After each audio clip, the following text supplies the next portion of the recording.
Cordial saludo. En este video estaremos hablando sobre la prelación de créditos en Colombia, normado en el Código Civil, en su libro de obligaciones, en el título 40. Esto lo encontramos en los artículos 24, 88 y siguientes. La prelación de crédito es el derecho que tienen los acreedores de participar en el repartimiento del patrimonio de su deudor, quien se ha declarado o se va a declarar en estado de insolvencia. Pero definamos entonces qué es prelación y qué es crédito. La prelación es la primacía, es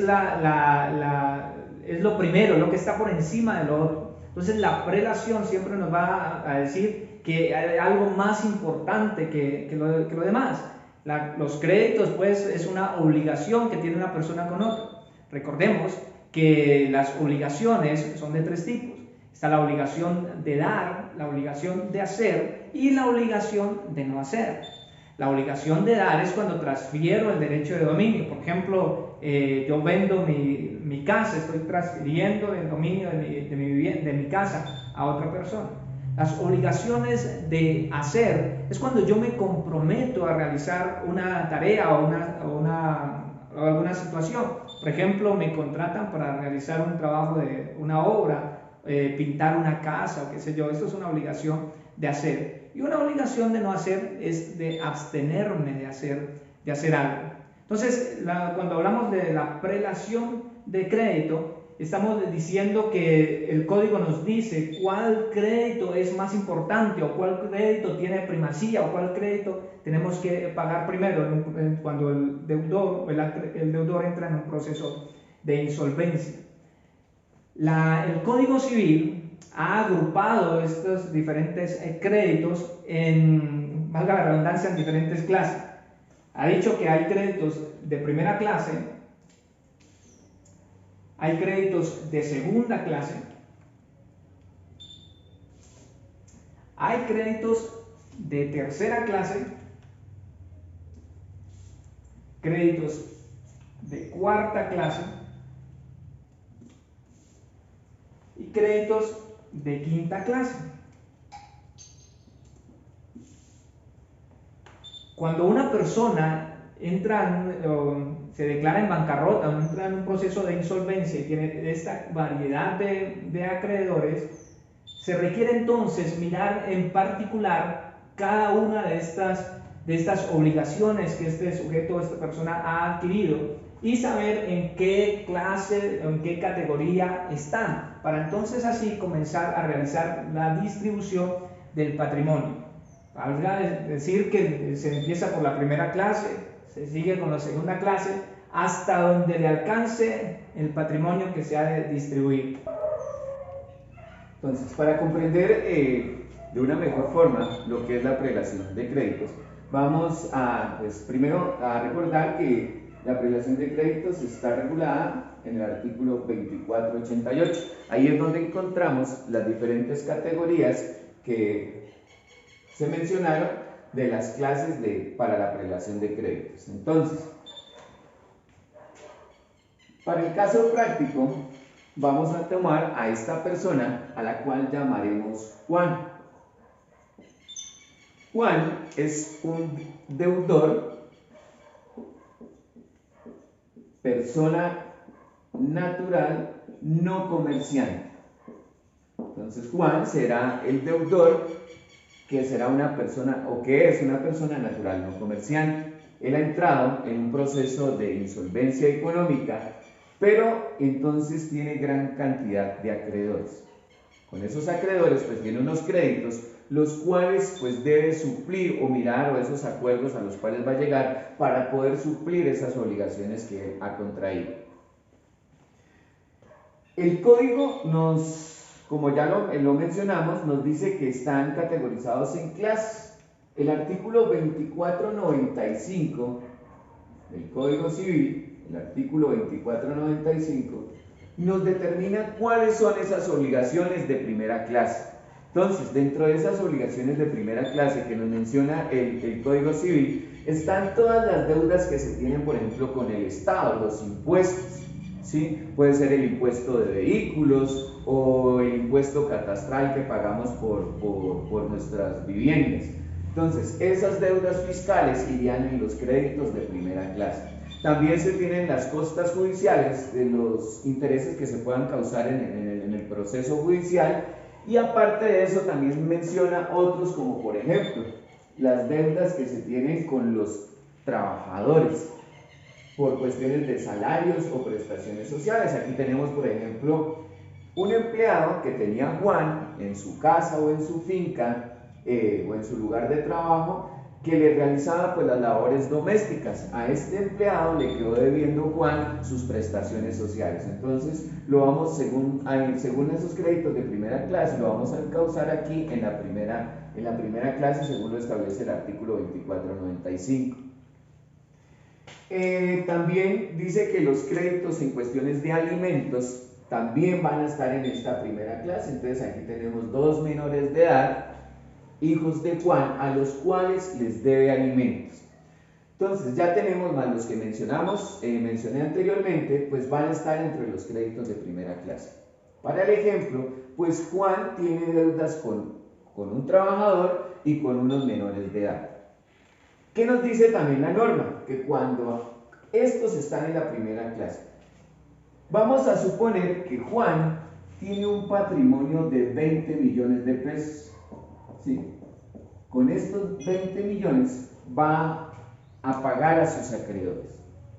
Y a este trabajador, por prestaciones sociales, le quedó adeudando 2 millones, y a estos menores de edad les adeuda 5 millones de pesos.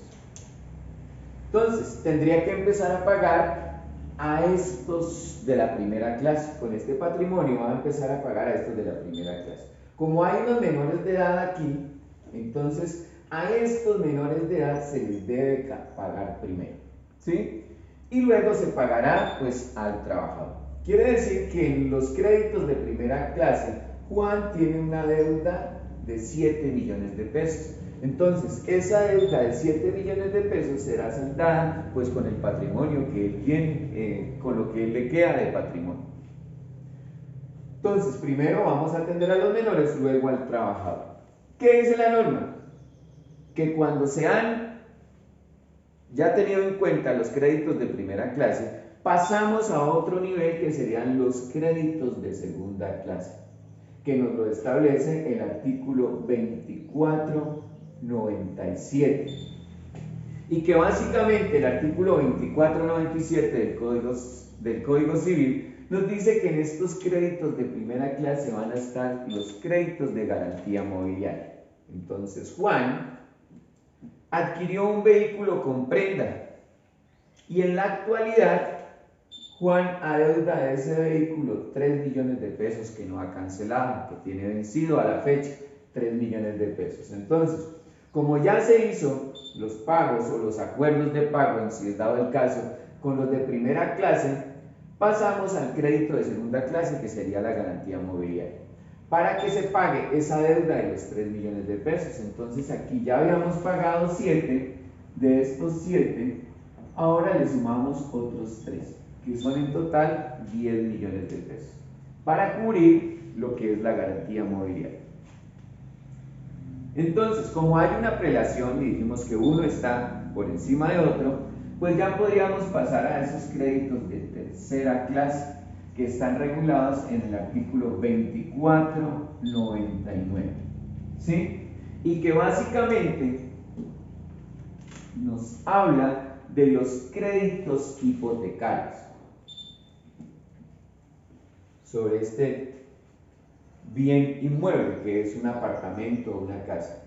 En la actualidad, Juan, deudor, persona natural no comerciante, adeuda a la fecha 10 millones de pesos, ¿sí?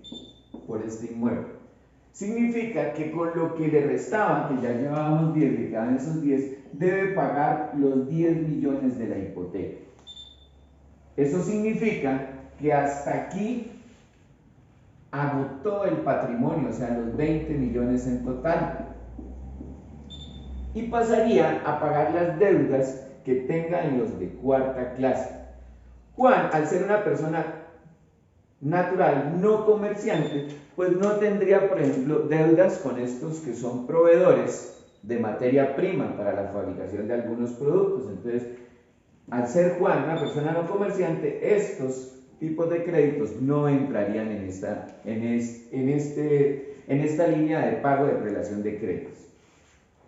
Y nos quedaría por último los de quinta clase, que son aquellos que no están regulados en las anteriores y donde los colombianos tienen o tenemos la mayoría de deudas, que tiene que ver, por ejemplo, con tarjetas de crédito, con entidades bancarias, con créditos de libre inversión, generalmente también pues con entidades bancarias, con arrendatarios, también es el otro caso que puede darse, o con prestamistas, otro tipo de personas naturales. Entonces, este tipo de obligaciones se van a cubrir, o dice la normatividad en el artículo 2509, están regulados los de quinta clase. El 2509 nos menciona que ahí van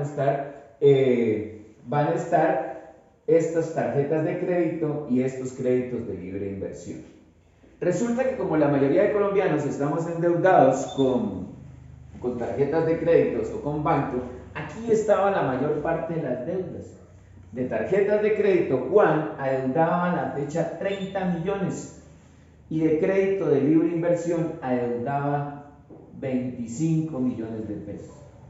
Es decir, que con estos créditos de quinta clase tenía una deuda total de 55 millones de pesos, pero Juan ya repartió su patrimonio con los acreedores que tenemos hacia acá, en los de primera, segunda y tercera clase. Es decir, que estas obligaciones civiles, con las tarjetas de crédito y con el banco, pasarían ahorita a ser unas obligaciones naturales, como ya lo vimos anteriormente en clase. ¿Sí? Esas obligaciones naturales, pues no quedan, es como en el corazón o en la voluntad, en la buena fe, de que si él quiere responder, pues pagará por eso. De lo contrario, pues no lo hará, porque ya con la prelación de créditos que hizo y con el patrimonio que él tenía, ya se repartió entre los otros acreedores. Por lo tanto, estos dos tipos de obligaciones pasarán a ser una obligación natural. Y así se da lo que es la prelación de créditos en Colombia. A continuación, tocaremos el tema relacionado con el pago como modo de extinguir las obligaciones. Entonces, en el Código Civil, en el libro de obligaciones, el título 14 hace referencia a los diferentes modos de extinguir las obligaciones y el pago efectivo como la primera manera de hacerlo. El artículo 1626 define que el pago efectivo consiste en el cumplimiento de la prestación, la cual se obliga el deudor a pagarle al acreedor. Esto se debe hacer teniendo en cuenta lo pactado inicialmente, las condiciones pactadas inicialmente, sin que sean modificadas. Ahora bien, surge esta pregunta dentro del código también. ¿Quién puede hacer el pago? ¿Sí? Normalmente, pues el pago de la obligación lo debe realizar la persona que está obligada, en este caso sería el deudor. Entonces, en una obligación vamos a tener un deudor y un acreedor. Entonces, la persona obligada sería el deudor, pero no necesariamente puede ser este mismo deudor. Pueden haber otros deudores que llamaríamos unos terceros, que pueden hacer el pago de la obligación sin que se cuente con la voluntad del deudor. Pero hay otras situaciones en donde el deudor tiene unas características especiales que no podría ser reemplazado por un tercero, ¿sí? En el caso, por ejemplo, en una obligación de hacer, donde necesariamente tiene que ser el deudor que se obligó en un principio. Para esto vamos a citar dos ejemplos muy sencillos. El primero de ellos, entonces, tenemos aquí, vamos a colocar aquí, entonces, ¿quién puede hacer el pago? Entonces, en primera medida vamos a tener un acreedor. A este acreedor lo vamos a llamar Andrés. Y tenemos un deudor, al cual vamos a llamar Juan. Por lo tanto, Juan se obliga con Andrés y se va a obligar a cancelar una suma de dinero.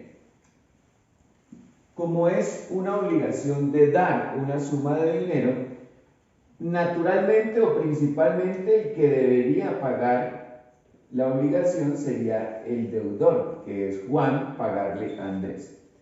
Pero puede aparecer un tercero que va a pagar esta obligación. Entonces le pagaría a Andrés. Este tercero, sin contar con la voluntad, como es una obligación de dar, entonces puede cumplirle la obligación a Andrés. Y ya entonces se daría una relación, una obligación entre Juan y a este que lo vamos a llamar Mario. Mario se convertiría posteriormente en acreedor de Juan. Entonces aquí podemos ver que este tercero puede hacer efectiva esa obligación. Pero vamos a colocar una obligación no de dar, sino una obligación de hacer. Aquí tenemos a Ramón, que tiene una característica especial. Ramón es un artista, por lo tanto, se ha comprometido, se ha obligado con Andrés a entregarle una obra de arte. Esa obra de arte solamente la puede desarrollar Ramón y no la podría desarrollar Mario, ya que la característica especial con la que cuenta Ramón es ser un artista. Entonces, el que debe y está comprometido a cumplir con esa obligación va a ser Andrés. El artículo 1634 del Código Civil establece a quién debe hacerse el pago. Entonces, ahora tenemos aquí a quién debe hacerse el pago. El pago es válido si se hace al acreedor, o sea, para que el pago sea válido debe hacerse al acreedor o a la persona que el acreedor legalmente haya acreditado para que reciba, ¿sí? Que sea una persona autorizada para que haga, que reciba o ejecute el cobro. Entonces, pues muy sencillo, entonces tenemos en este caso un acreedor y un deudor. ¿Sí? Entonces, este es el deudor y este es el acreedor. El que está válidamente acreditado para recibir el pago es el acreedor. ¿Sí? Este es el que está acreditado. O el que este acreedor designe legalmente para que haga el cobro. Puede ser a esta persona, a esta señora, por ejemplo, su esposa. Entonces, este acreedor autoriza a esta señora para que ejecute el cobro o reciba el pago por parte de este deudor. De esta manera, pues pueden recibir el pago también los herederos o los causavientes de este acreedor u otras personas que también puedan hacer parte de ese proceso. Ahora bien, el artículo 1645 del Código Civil nos expresa dónde debe realizarse el pago. Entonces, ¿dónde debe realizarse el pago? Pues el pago generalmente se realiza en el lugar en que lo hayan pactado tanto el deudor como el acreedor. En un caso pues que no se haya pactado ese lugar, pues la ley determinará dónde deberá hacerse. Cuando se trate de cuerpos ciertos, pues el lugar de cumplimiento de la obligación será donde se encuentre en ese momento el cuerpo cierto.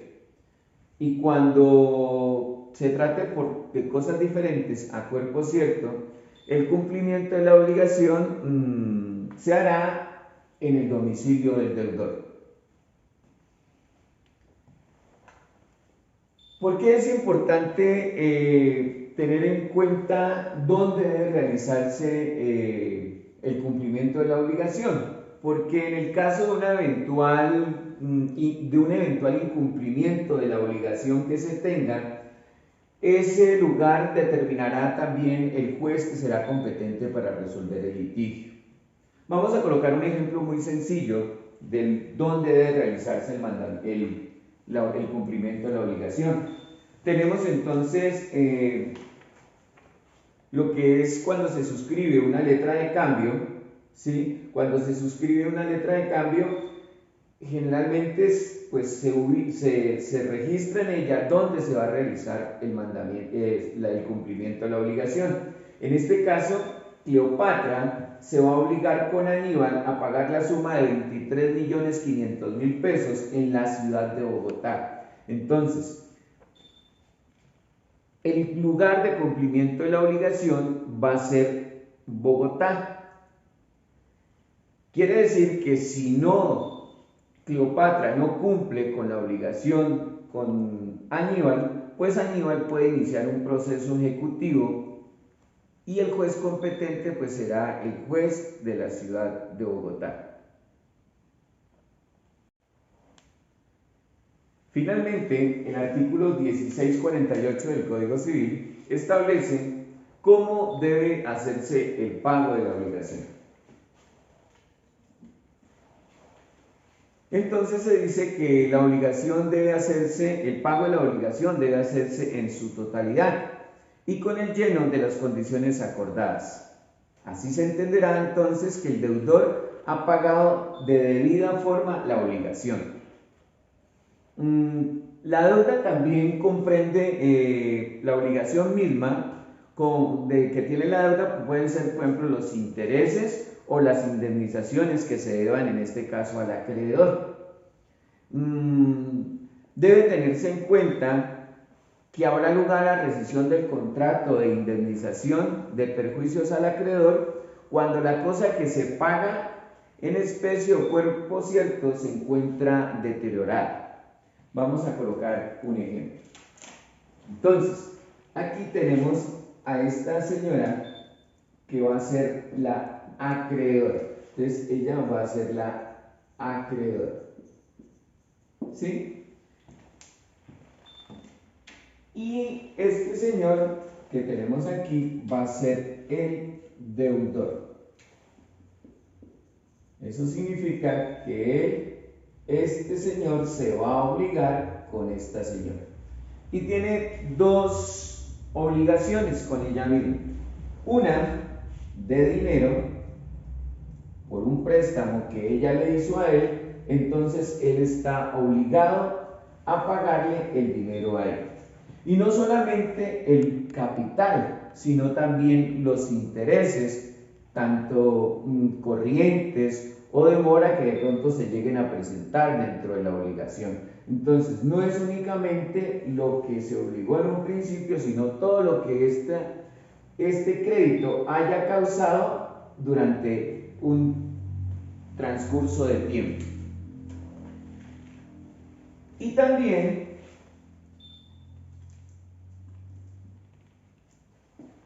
este deudor se obliga con la señora a entregarle una buseta de transporte público en una fecha determinada. Resulta que a la fecha de la entrega, la buseta con la cual hicieron el negocio se encuentra con el motor fundido, se encuentra dañado. Por lo tanto, pues este deudor está incumpliendo en cierta parte, entregando este cuerpo cierto no de la manera como se hizo el negocio en un principio. Por lo tanto, la acreedora puede reclamar perjuicios y por ende la rescisión del contrato. Y así entonces es como se debe hacer el pago cuando es una obligación de dar, por ejemplo, dinero o un cuerpo cierto como esta buseta. Vamos a hablar entonces sobre la clasificación de las formas de pago. Empecemos por el pago por consignación. Esta es una figura que proviene del derecho romano y que se utiliza cuando por algún motivo el deudor no puede pagar su obligación directamente a su acreedor. Esto porque el acreedor se niegue a recibir el pago, no se conozca la ubicación de este u otra situación. La consignación permite al deudor hacer el pago con los efectos jurídicos propios de este acto, es decir, con ella se extingue la obligación. Vamos a verlo mediante el siguiente ejemplo. Este hombre le debe 5 millones de pesos a esta mujer.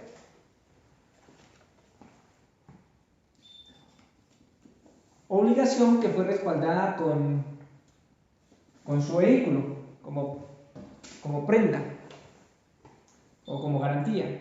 Llegado el momento del cumplimiento de la obligación, la mujer se niega a recibir el pago y a devolver el vehículo a su propietario, por lo que este hombre debe hacer el pago por consignación.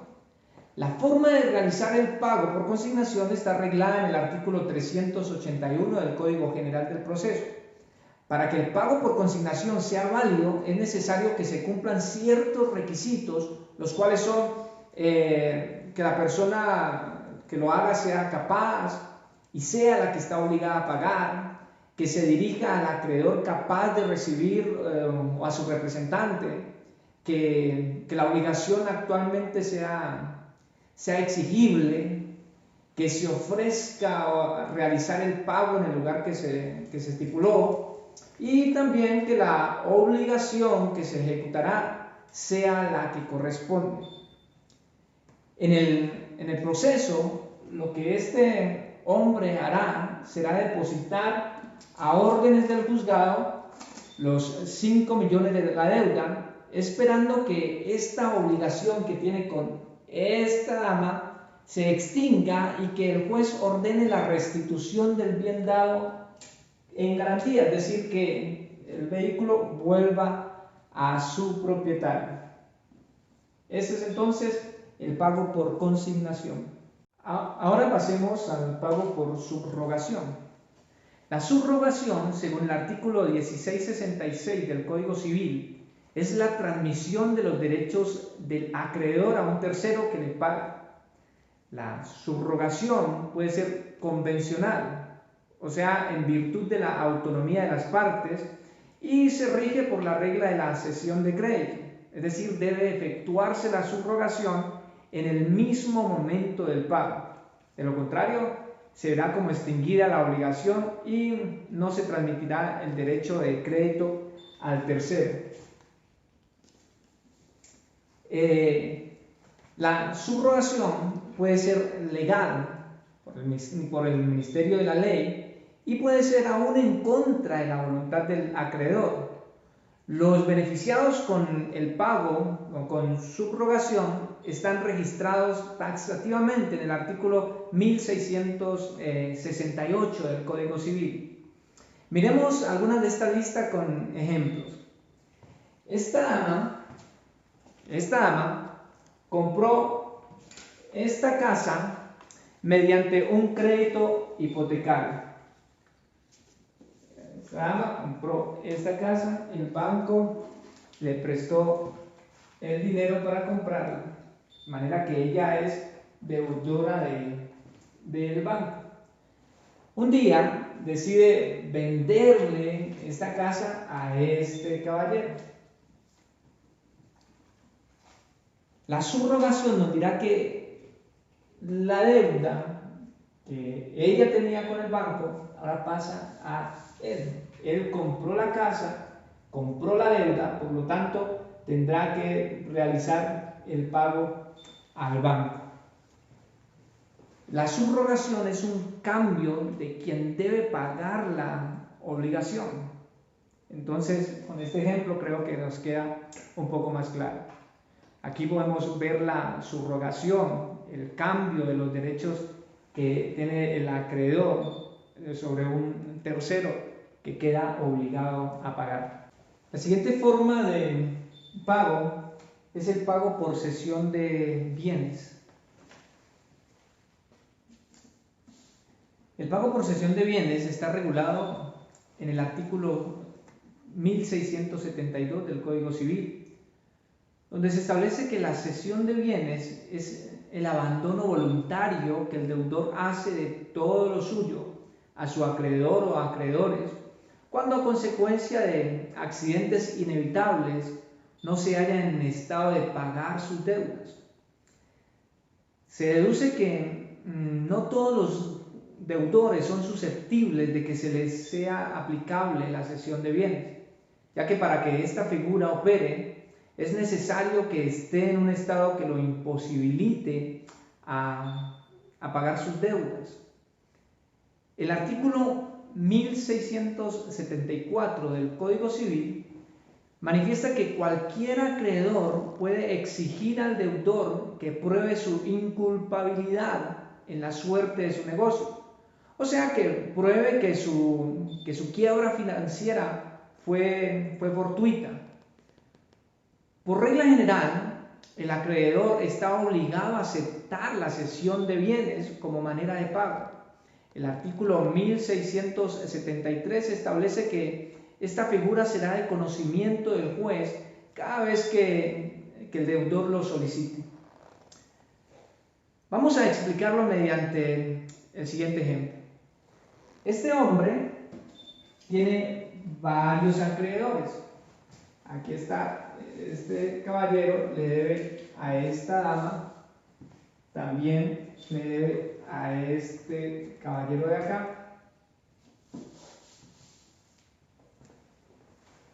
Él desea cumplir con su obligación, pero se encuentra en insolvencia.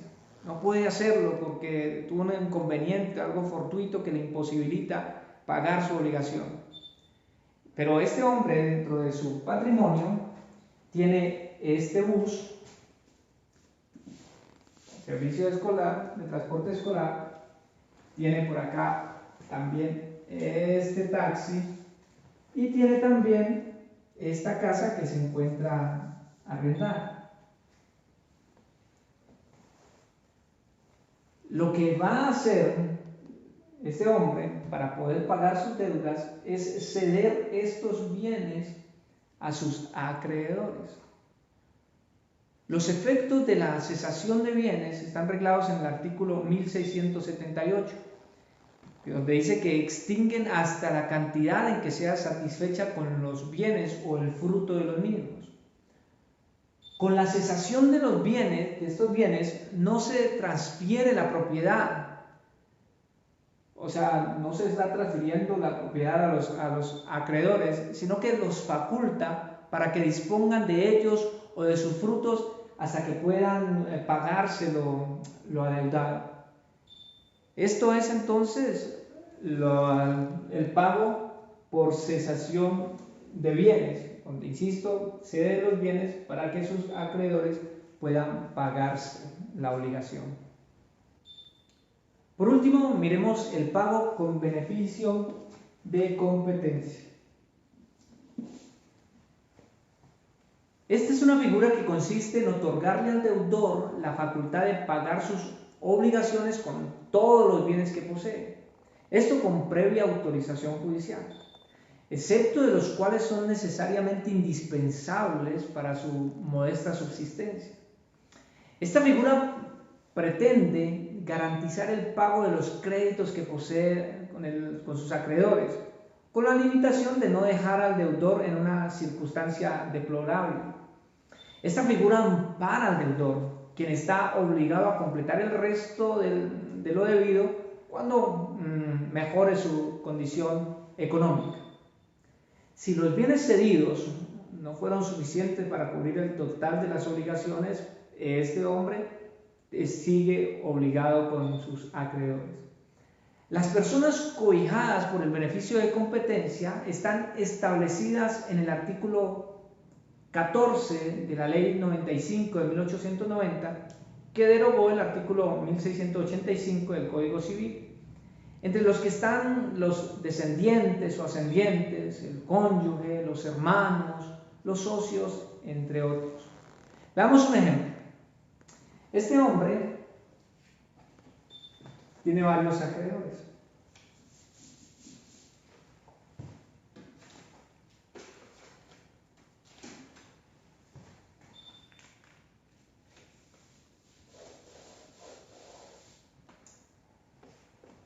También tiene estos bienes. Acá tiene un toro, tiene una casa, también tiene un carro por aquí, y digamos que también tiene este taxi.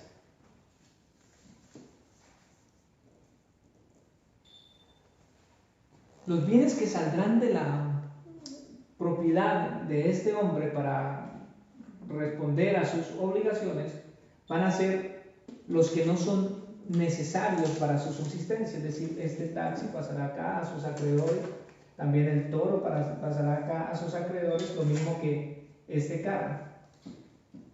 De manera que el deudor se va a quedar solamente con esta casa, la cual es necesaria para su subsistencia. Es de notar que si este hombre un día tiene un golpe de suerte y tiene el dinero suficiente para pagar esas obligaciones, sus bienes volverán a su poder. Entonces, esta es la clasificación de las formas de pago. Chao, chao.